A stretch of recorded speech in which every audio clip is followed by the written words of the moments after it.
Assalamualaikum warahmatullahi wabarakatuh. Bismillahirrahmanirrahim. Tabarakalladzi nazzalal furqana ala 'abdihi liyakuna lil 'alamin nadhira. Allahumma shalli wa sallim ala sayyidina Maulana Muhammad wa ala alihi wa sahbihi asma'in. Nama ba'du. Semua pengurus PBNU yang saya hormati, semua habaib, semua ulama yang saya hormati, wabil khusus Kiai Haji Abdul Manan, Ketua Lembaga Dakwah PBNU, yang meskipun mondoknya hanya 3 bulan ini sebetulnya problem, sehingga saya kesini ini sebetulnya tidak pernah merasa ibadah. Ini bukan dakwah, ini show dakwah. Jadi yang namanya dakwah itu ya orang-orang di kampung nggak bisa ngaji diajarin ngaji, seperti saya di Jogja, di Rembang. Kalau ini show dakwah, dan ini ada agak kesalahan karena mondoknya hanya 3 bulan. Jadi tidak bisa bedakan mana dakwah, mana show dakwah. Ini jelas show itu. Mungkin yang benar-benar dakwah yang sekarang sedang bikin masjid di pedalaman Kalimantan, pedalaman Sulawesi, atau saudara-saudara kita yang di Korea, saya kemarin di Korea, itu dakwah betul. Kalau ini agak-agak tontonan. Ya tapi masih bagus lah, melihat wajahnya habib ulama itu ibadah. Tapi begini ya, yang jelas saya berharap sekali, saya diundang sekali ini saja, jangan diulang. Karena mencintai ulama itu baik, tapi ngatur ulama itu dosa. Ini jadi ini harus dicatat. Jadi Imam Malik itu kalau diundang tuh marah, meskipun yang undang tuh seorang raja zaman itu, Harun ar-Rasyid. Beliau minta supaya Imam Malik baca Muwatta di istana untuk anak-anaknya, padahal seorang presiden mau ngajari anak-anaknya. Imam Malik marah, masyhur itu, al ilmu yu'ta la ya'ti, ilmu disowani, ora apa ilmu yang sowan. Di mana-mana timba itu ke sumur, apa sumur yang ketimba?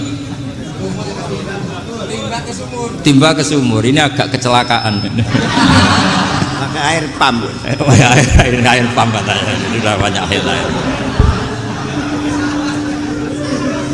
Sehingga saya kata orang banyak itu di SK-kan PBNU, tapi itu tidak pernah saya pikir. Karena saya melakukan kebaikan itu sebelum dapat SK. Saya ngajar sebelum dapat SK, saya dakwah di mana-mana sebelum dapat apa? SK. SK saya langsung minallahi ta'ala, dari Allah Ta'ala. Jadi kalau PBNU niatnya ikrar bahwa orang yang sudah manfaat diangkat, itu saya terima. Tapi kalau merasa ngangkat saya, tak lawan di pengadilan. Karena saya sudah jadi kiai sebelum diangkat PBNU. Ya ini saksikan ya para muhibin saya. Jadi kalau SK itu ikrar, ngakui kalau Gus Bak manfaat, saya terima. Kan hanya ikrar saja, Pak. Tapi kalau merasa ngangkat dari bawah ke atas, itu tak lawan sampai apa? Pengadilan, sampai di akhirat. Tersangkanya ya yang sedang jabat sekarang. Tapi saya yakin enggak, Kiai Miftahul Ahyar itu orang alim, karena alumni Sidogiri dan menantunya Syekh Duki. Di antara gurunya itu pernah mbah mertua saya, karena istri saya orang Sidogiri. Beliau juga besanan sama keluarga Lasem, saya ini Durriyah Lasem. Pak Said Akil juga orang alim, mbah-mbahnya juga orang alim. Baru kemarin nyocokkan nasab sama saya.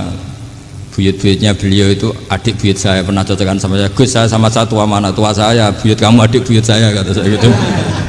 Tapi saya tetap hormat sama beliau karena ya pernah sepuh umurnya setidaknya. Jadi saya ulang lagi, ngaji seperti ini itu sebetulnya lebih ke show, pertunjukan. Supaya pertunjukan ini tidak dosa, saya isi ngaji betulan. Tapi jangan diulang. Karena biasa ngaji rutin. Saya di Jogja tafsir Jalalain sudah juz 23. Pernah khatam hikam. Sekarang Nashihul Ibad separuh. Saya ngaji di Sidogiri Itkon, di Sarang Balaghatul Quran, di Hajen Lubul Usul, tapi sarahnya yang Thariqatul Usul, sarahnya Mbah Sahal Mahfud. Jadi baru di sini ngaji bersaing sama orang yang mondok berapa? 3 bulan. Ini masalah, masalah. Nggak boleh mondok itu harus buat tulis zaman. Tapi ya tidak apa-apa, mungkin laduni ya. Jadi kalau mondok cepet itu kemungkinannya apa? Laduni. Begini, tapi saya tertarik apa yang dikatakan Kiai Haji Abdul Manan tadi menyangkut kalimat tauhid. Saya ngaji di mana-mana bilang, kalau ngaji itu yang tahqiq itu detail. Detail itu bahasa Arabnya tahqiq.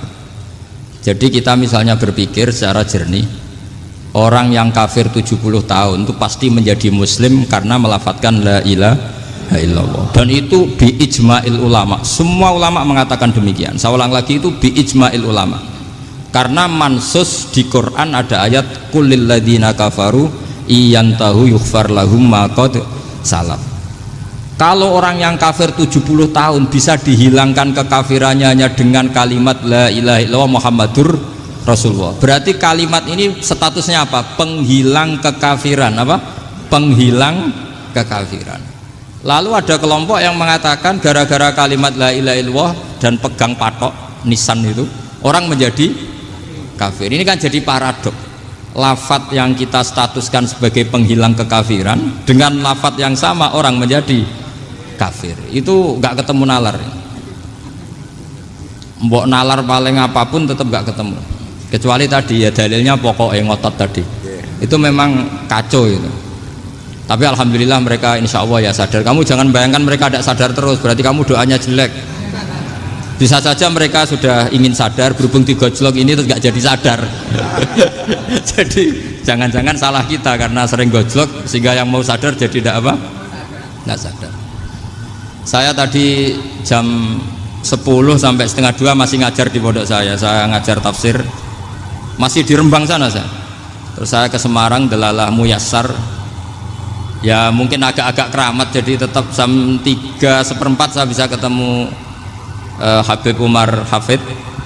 Saya beberapa menit ya diskusi tentang manhaj beliau, dan kebetulan saya sering belajar kitab beliau sama alumni-alumni Darul Mustafa. Meskipun saya tidak pernah ke sana, tapi saya tahu betul mazhab beliau karena al arwah junudun apa? Mujannada. Begini, saya sering dingendikani Mbah Mun, politik tidak jelas itu bagian dari kejelasan. Ini yang perlu dicatat. Jadi politik tidak jelas itu bagian dari apa? Kejelasan. Misalnya begini, siapa yang mengira Khalid bin Walid yang sangat musuhi Rasulullah, dia panglima orang kafir ketika ngalahkan Rasulullah di perang Uhud, akhirnya Khalid bin Walid masuk apa? Islam. Begitu juga Wahsy, qatilu ahabbin nasi ila Rasulillah, pembunuh Said Hamzah, akhirnya juga masuk Islam. Begitu juga Abu Sufyan, dia pemimpin besar kafir Mekah ketika perang Badar, ketika perang Khandaq, akhirnya juga Islam dan menjadi mertua Rasulullah Shallallahu Alaihi Wasallam. Dari fakta ini kemudian banyak ulama alim yang ngambil sikap itu ya coro Jawa itu anggang-anggang. Anggang-anggang itu nggak tegas, tapi nggak tegas dari rumusan ilmu yang detail. Saya ulang lagi, nggak tegas tapi dari rumusan ilmu yang apa? Detail. Bisa saja orang yang sekarang kafir suatu saat mukmin atau muslim. Bisa saja yang sekarang sedang fasik suatu saat soleh. Bisa saja yang mondok 3 bulan Rois PBNU. Sementara yang mondok lama kadang Kiai RT. Tapi itu hanya hukum duniawi. Saya yakin yang Kiai RT ini PBNU di akhirat. Karena mondoknya lebih apa? Lama. Itu tak jamin. Saya juga berencana mimpin itu di akhirat saja, bukan di dunia. Makanya saya mohon SK itu berakhir muktamar mendatang. Karena saya sudah kiai sebelum diangkat. Makanya saya ulang-ulang, kalau pengangkatan itu niatnya ikrar, saya terima. Tapi kalau niatnya ngangkat, tak gugat di pengadilan. Ini tidak guyon, ini betulan itu. Ya, tapi ini hanya guyon saja. Nah, ini penting saya utarakan teori ngaji ya. Ini saya bacakan naskah asli Sayyid Umar Hafid supaya Anda dapat barokah beliau. Karena beliau selain alim allamah, muridnya Habib Salim, juga beliau pernah ngaji kutub Sayyid Abdul Qadir Segaf di Jeddah. Juga beliau sering istifadah di beberapa kiai. Ini saya baca teks Arabnya kemudian saya terjemah. Bagi yang tidak setuju pemaknanya bisa gugat, karena saya baca Arabnya. Yang nggak setuju pemaknanya bisa gugat, tapi tak jamin kalah karena saya paham betul teksnya maknanya seperti itu.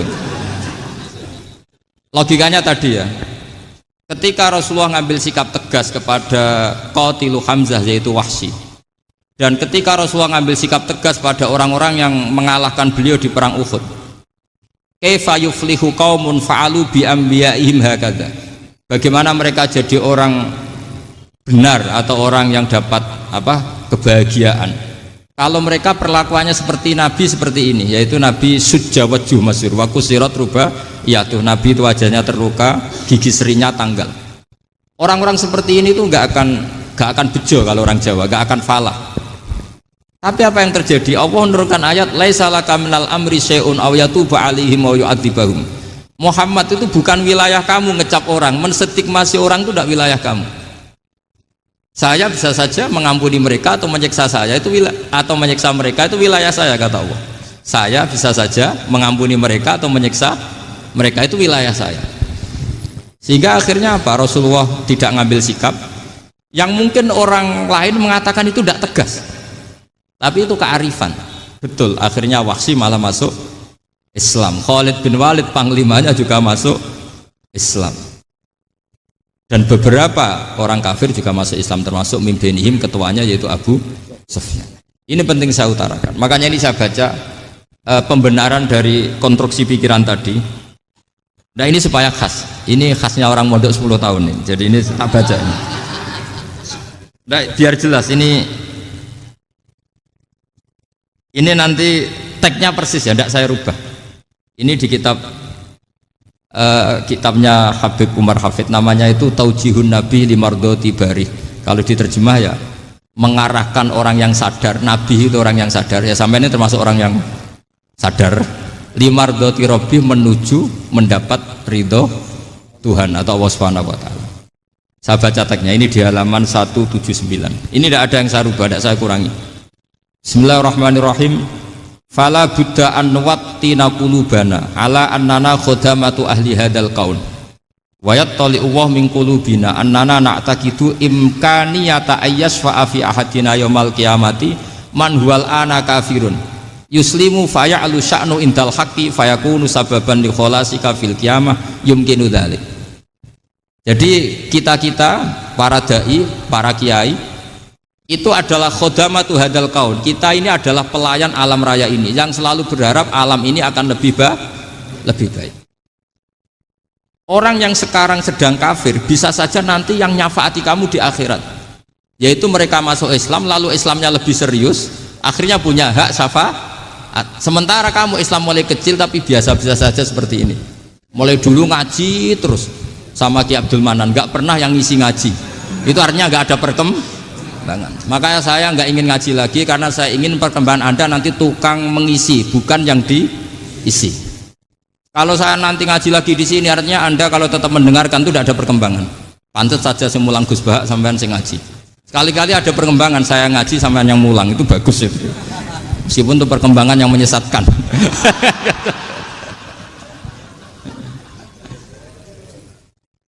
Ini penting saya utarakan. Ini dawuhnya Said Umar ya.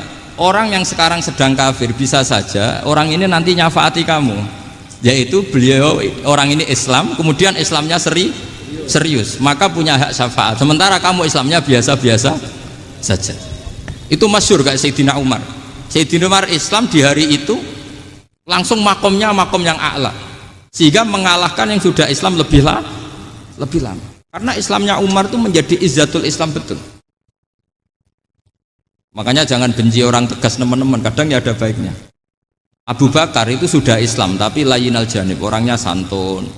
Kalau dipisai orang yang menengahi lah, kira-kira seperti itu.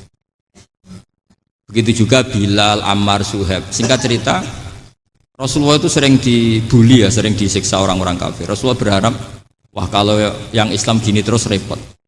Melihat Umar ini petarung di pasar Uka, dia dapat uang itu kalau tarung, menangan. Kata Rasulullah, kalau ini yang Islam ya bagus. Beliau berdoa, Allahumma aizal Islam bi Umar. Itu kira-kira 2 hari dari doa beliau, Umar masuk Islam. Itu pertama masuk Islam itu orang-orang kafir diparani. Kalau kamu ganggu Rasulullah Muhammad tak bunuh. Semenjak itu orang kafir yang gentenan sembunyi. Sehingga kata para mereka yang Islam, Islam selalu jaya mut aslama Umar, ketika Umar masuk Islam. Itu dalam satu hari Islam itu Rasulullah sudah ngendikan Umar yang Islam sehari ini imannya kalau ditimbang separuh ahli dunia masih unggul sama Islamnya Umar. Nah bisa saja seperti itu. Jadi saya minta sama teman-teman yang mencintai ilmu, tidak tegas itu bagian dari ketegasan dalam ilmiah, karena kita ini tidak mengendalikan dunia, tidak mengendalikan hidayat, hanya Allah piyambak yang ngasih apa? Hidayat. Maka sikap kita laisalaka minal amri syai'un aw yatuba alaihim aw yu'adzibahum. Rasulullah yang ahabbul khalqi ilallah saja tidak boleh tegas karena semuanya potensi itu ada. Cuma kita tegas dalam kebenaran saja, tapi nggak perlu tegas dalam mengawal kebenaran. Kenapa demikian? Karena Islam ini agama yang akan dijaga Allah ila yaumil. Yang jaga Islam bukan PBNU, bukan PP Muhammadiyah, bukan kiai. Yang menjaga Islam namun Allah Subhanahu wa ta'ala. Makanya Sayyidina Umar itu kalau disuruh mikir Islam itu nggak mau betul. Masyhur itu dalam tarikh-tarikh. Umar mimpin itu sukses, banyak futuhat. Singkat cerita akhirnya orang tuh kelangenan, wah kalau Umar meninggal kayak apa. Sehingga Abdullah bin Umar setiap jalan-jalan tuh dibully, kalau sekarang dibully. Ya Abdullah bin Umar, bapak kamu itu gimana? Sudah sepuh mau meninggal kok tidak suksesi. Kalau saja ada orang penggembala kemudian meninggalkan kambingnya di hutan, kamu anggap orang yang mudoyik enggak, menyanyiakan kambing itu enggak? Ya iya, kata Abdul bin Umar. Apalagi amru hadil umat ini mau ditinggal gelanggang, nanti suatu saat Umar meninggal. Mbok yo suksesi supaya jelas.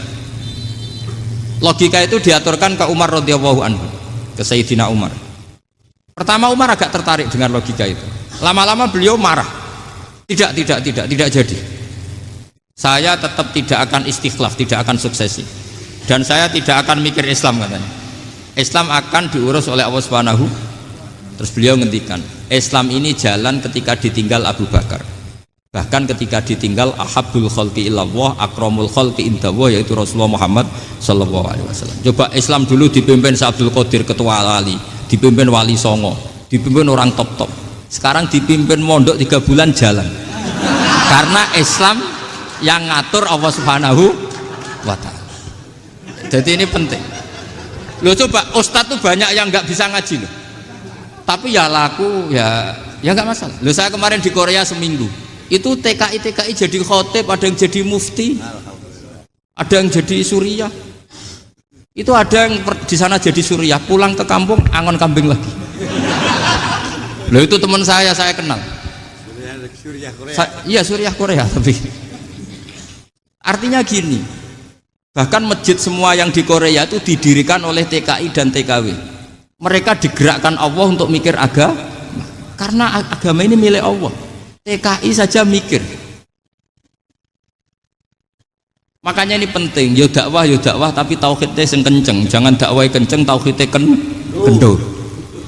Itu bahaya betul. Saya ulang lagi ya, ini dawuh Habib Umar. Jadi kata beliau, fala budda an wattina kulubana, kita harus yakin seyakin-yakinnya bahwa semua kemungkinan itu mungkin.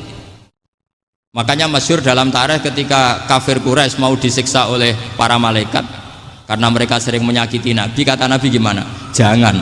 Saya berharap kalau bapaknya tidak mukmin, suatu saat anaknya mukmin. Masyhur dalam tarikh. Musuh Nabi besar siapa? Walid bin Mughirah. Punya anak Khalid bin Walid. Abu Lahab punya anak Darrah, itu mukminah yang baik. Abu Jahal punya anak Ikrimah, itu mukmin yang baik. Di Indonesia lebih hebat lagi. Bapaknya raiso maca Quran, anaknya hafid. Bapaknya utun ratamat SD, anaknya jadi dekan. Di Indonesia banyak orang nggak siapa-siapa, anaknya jadi presiden, anaknya jadi menteri. Artinya jangan karena bapaknya kafir kamu nganggap anak turunnya pasti selalu kafir. Teori itu sudah salah zaman Rasulullah. Yaitu Walid akhirnya punya anak Khalid, Abu Lahab punya anak Darrah, terus siapa? Abu Jahal punya anak siapa? Ini penting saya utarakan karena dakwah kalau terlalu semangat nanti kalau menghilangkan tauhid bahaya. Tetap innal huda. Uni Soviet kayak apa? Mengkooptasi negara-negara sekelilingnya sampai jadi Zuni. Tapi apa yang terjadi? Uni Soviet yang runtuh, persemakmurannya semua rata-rata jadi negara apa? Islam, kayak Uzbek, kayak Ceknya, kayak apa-apa. Karena agama ini diurus Allah. Sehingga kalau tapi kamu ngitmai agama nggak apa-apa. Makanya istilahnya Habib Umar khodamah itu pelayan, nggak apa-apa. Kita ngitmai agama itu nggak apa-apa. Dengan ngitmai terus mikir nggak apa-apa. Tapi jangan mikir yang merasa kalau kita mati, wah nanti agama ini kukut karena saya mati. Kamu itu siapa? Agama Islam ini tidak pernah dipasrahkan kamu. Diurus oleh Allah Subhanahu wa taala sendiri. Sehingga ketika Wali Songo meninggal, agama ini tambah kuat sampai sekarang. Kecil saya itu kalau pengajian susahnya bukan main, harus izin sana sini. Sekarang setiap pengajian polseknya datang, polresnya datang, nggak ada intel, nggak ada apa. Padahal kiai dulu sama kiai sekarang itu kira-kira alim mana? Raden kiai dulu. Mbah Hasyim Asy'ari itu ngarang kitab sampai dibaca di Yaman. Saya sering baca juga kitab beliau, Risalatu Ahli Sunnah wal Jamaah. Kiai sekarang mau terjemah aja kadang salah memahami. Tapi ya Islam tetap jalan karena Islam ini dikawal, dijaga oleh Allah Subhanahu wa taala. Maka kalau dalam cerita tarikh sirahnya Ibnu Ishaq itu, tauhid itu penting. Beliau cerita begini. Sayyid Abdullah itu namanya Abdullah bin Abdul Muthalib. Kita tahu kenangannya Rasulullah terbanyak itu bukan dengan Sayyid Abdullah tapi dengan Sayyid Abdul Muthalib, dengan mbahnya. Karena Nabi itu mulai kecil dirawat oleh siapa? Mbahnya. Yaitu yang disebut Nabi ketika 2 bulan kan abahnya sudah meninggal. Ya saya baca ya, pakai bahasa Arab biar jadi bid'ah. Nanti kalau bahasa Indonesia ada bid'ah. Tidak betul. Diba atau berjanji sebenarnya itu kitab sejarah, berhubung dibaca bahasa Arab terus kayak mantra. Terus yang belakang mau nyenggai soleh aleh, sehingga kubu sebelah bilang tuh khurafat dan bid'ah. Coba diterjemah ini, coba nanti saya baca bahasa Arab. Walamma tamma min hamli syahroni ala masyuril aqwalil marwiyatu fiya bil madinati abuhu abdullah wa kana qad istaza bi akhwalihi bani adi min at-taifatin najariyah wa makatha syahron saqiman yu'anu nasukmahu wasakwa. Terus di pojok sana bilang soleh aleh, pasti kubu sebelah yang liwat, wah itu khurafat bid'ah karena dianggap mantra. Padahal artinya coba sampean baca bahasa Indonesia. Ketika hamil Rasulullah umur 2 bulan, abahnya meninggal di kota Abwa. Kota Abwa adalah kota keluarga besar ibunya Sayyid Abdullah. Kebetulan pas ke sana beliau sakit sampai 1 bulan dirawat. Bid'ahnya di mana kalau diterjemah? Wong itu kitab tarikh. Makanya saya nggak tahu yang membidah-bidahkan tiba itu karena tadi. Tapi sampean juga ikut salah karena nyenggai sholawatan tok itu. Jadi makanya saya bilang tadi kalau bahasa Arab bid'ah, kalau sudah terjemah bid'ah karena kelihatan kalau itu hanya kitab tarikh. Loh, coba bid'ahnya di mana? Wa ba'du fa'aqulu wa Muhammad bin Abdullah bin Abdul Muthalib bin Hasyim. Itu kalau diterjemahkan, kamu harus tahu siapa nama Muhammad.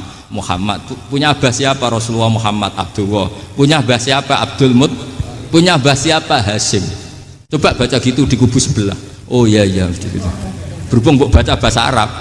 Wa ba'du fa'aqulu wa Muhammad bin Abdullah bin Abdul Muthalib bin Hasyim. Jadi itu hanya salah baca saja. Maksudnya salah yang ngukumi, bukan salah yang baca, salah yang apa? Ngukumi. Sayyid Abdullah ini orang yang tauhidnya sangat kuat.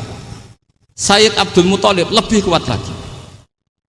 Saya cerita sedikit betapa pentingnya tauhid. Ketika pasukan Abraha bawa pasukan gajah mau menyerang apa? Ka'bah.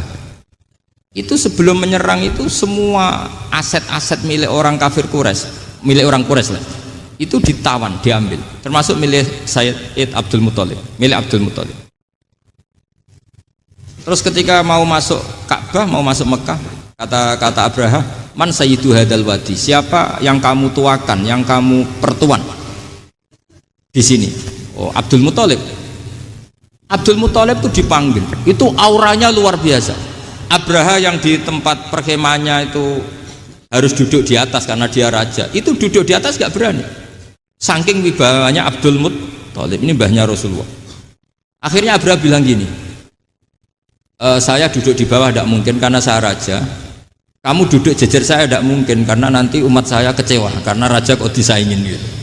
Ya sudah, sambil berdiri-diri kita ngomong. Akhirnya Sayyid Abdul Muthalib tadi Diomongin gini, saya itu tidak ingin merusak orang-orang Mekah, orang-orang Quraisy. Saya hanya kecewa punya tempat ibadah dikencingi, diberakin sehingga saya mau merubuhkan Ka'bah. Tapi dengan damai, nggak ada perang. Apa jawabnya Abdul Muthalib? Lucu. Nggak apa-apa, Ka'bah kamu robohkan silakan, nggak apa-apa. Yang penting unta saya yang kamu sita kembalikan. Harta saya yang 100 unta kamu sita kamu kembalikan. Itu Abraha kagetnya bukan main. Kaget karena kamu itu pemimpin apa? Tadi saya hormat kamu karena kamu tak anggap orang hebat. Hadhil Ka'bah dinu abaika. Ini Ka'bah itu agama kamu. Pas saya hancurkan kok kamu tenang-tenang saja. Padahal pas mau saya hancurkan kamu tenang-tenang saja, malah tanya unta kamu itu gimana? Apa jawabnya Abdul Muthalib? Inna lihadal baiti robban hamahu. Sebab Ka'bah itu ada yang punya dan pasti akan melindungi Ka'bah. Tapi kalau unta itu milik saya, ini urusan saya, ini unta. Jadi inna lihadal baiti robban hamahu itu tidak milik saya, itu ada yang punya. Ya sudah, biar yang punya aja yang jaga, itu tidak urusan saya. Akhirnya unta dikembalikan, aman deh, untung double. Terus akhirnya dia ke Ka'bah, fa'akhudha bi halaqatil bab, karena dulu apa itu halaqatil bab, karena dulu itu yang dipakai apa itu pegangan itu bentuknya apa, bulat, makanya diistilahkan halaqah apa, bulat. Kalau sekarang halaqah ilmiah itu seminar, halaqah itu buruhi lain lagi. Ya. Pegang terus bilang gini, kata Abdul Muthalib, ya Allah, Ka'bah ini mau dihancurkan oleh Abraha, Ka'bah ini milik kamu. Saya mau ke gunung, mau melihat apa yang kau lakukan terhadap orang yang mau merusak Ka'bah. Terus Abdul Muthalib bilang ke umatnya, wa ya qaumi, ayo kita ke gunung melihat ma fa'ala rabbuna, apa yang akan dilakukan Tuhan kita terhadap orang yang mau menghancurkan Ka'bah. Jadi santai saja, santai. Terus Abdul Muthalib naik gunung sama orang-orang Quraisy. Abraha datang mau merusak Ka'bah, terus terjadi alam taro kaifa fa'ala rabbuka bi ashabil fil. Itu melihat, dan betul Ka'bah dijaga Allah.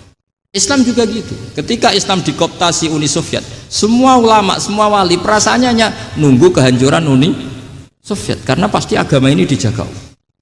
Saya setiap sholat, setiap munajat, ketika baca Rabbana lakal hamdu bil samawati wa mil'ul ardi. Dulu saya iskal itu janggal.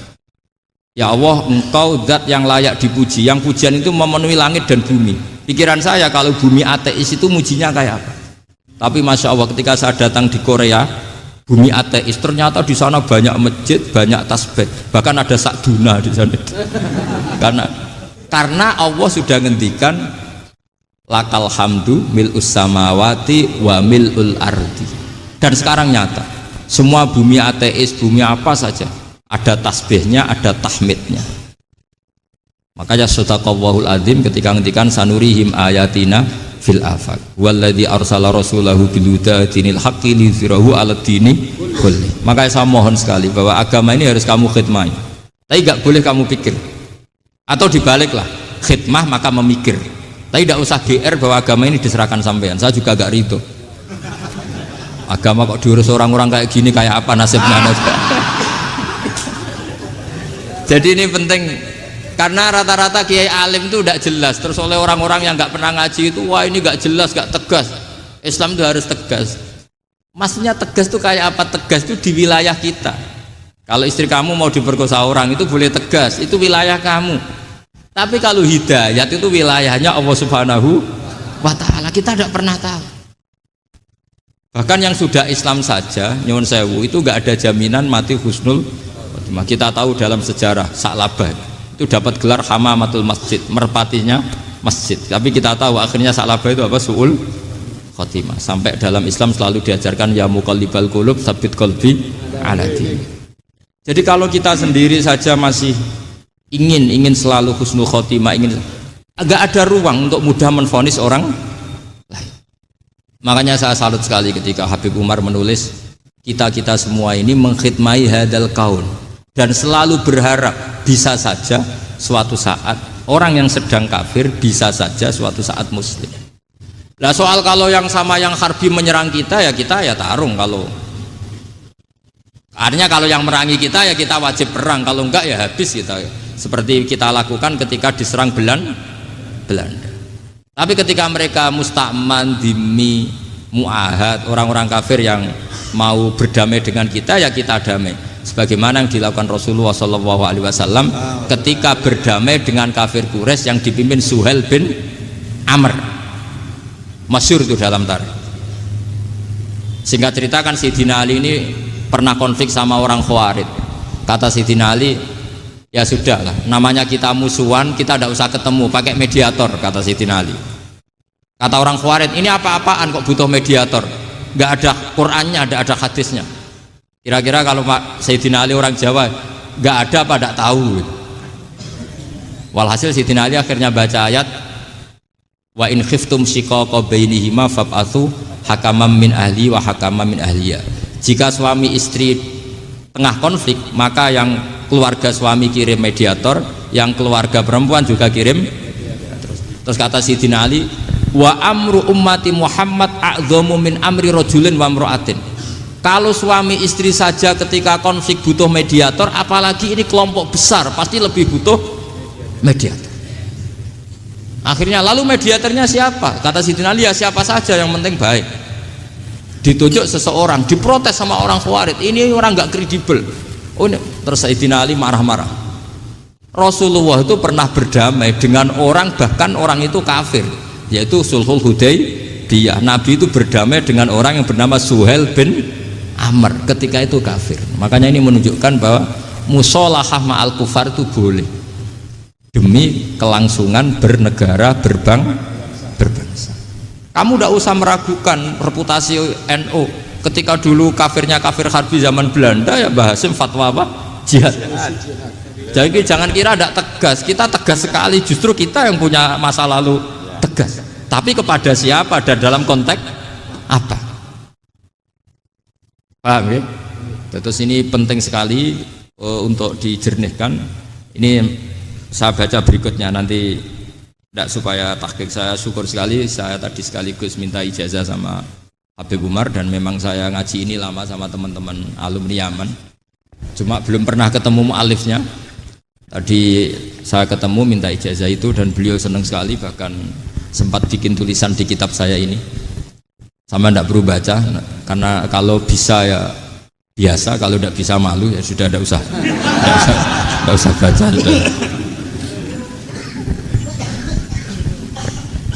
Terus ini kata beliau, ini masih saya teruskan.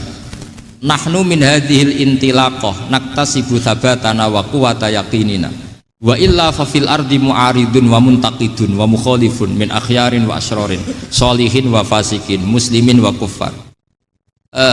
Kalau kamu punya satu metode ilmiah, metode dakwah, kamu harus siap, karena pasti ada yang menentang. Yang menentang itu ya mulai orang soleh, tidak soleh, orang macam-macam. Jadi kalau sudah punya manhaj, memang dari awal harus siap apa? Ditentang. Jadi misalnya PBNU punya kebijakan apa, ya sudah siap saja dibully.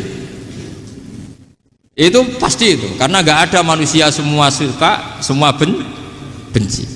Kata beliau, anta in kunta fi syakkin min hadzal maslak wal manhaj fattabi man syi'ta wasaha angka ghaniyah wa in kunta ala yaqinin annahu al huda wa mirasun nubuwah wa annahu haqiqatu tarjamatil ahdi ma'rab fala tata'athar min kalami ahadin yakunu mangkana.